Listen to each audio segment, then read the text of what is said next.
เพราะตัวฉันเองไม่อาจท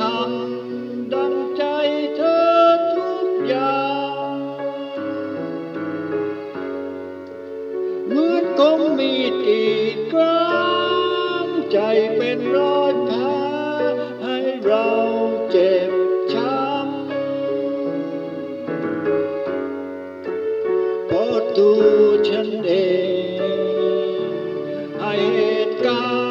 รณ์เลวร้ายลงทุกทีฉันทำได้แค่นี้แต่ไม่ดีพอที่เธอต้องการไม่อยากให้เธอร้องไม่อยากให้เธอเจ็บไม่อยากให้เธอทุกข์ใจมากไปกว่านี้ฝืนทนไปเสียเวลาเปล่าช้าหรือเร็วก็ปวดร้า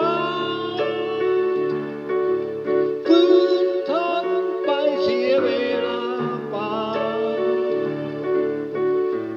เจ็บเพียงครั้งเดียวทิ้งกันไปดีกว่าส่วนตัวฉันยอ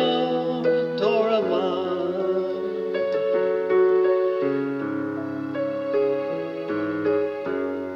เพราะตัวฉันเองไม่อาจเป็นดังใจเธอต้องการชั่วและดีประสานเกิดเป็นฉันเกินจะเปลี่ยนแปลงไม่อยากให้เธอร้องไม่อยากให้เธอเจ็บไม่อยากให้เธอทุกข์ใจมากไปกว่านี้ฝืนทนไปเสียเวลาเปล่าช้า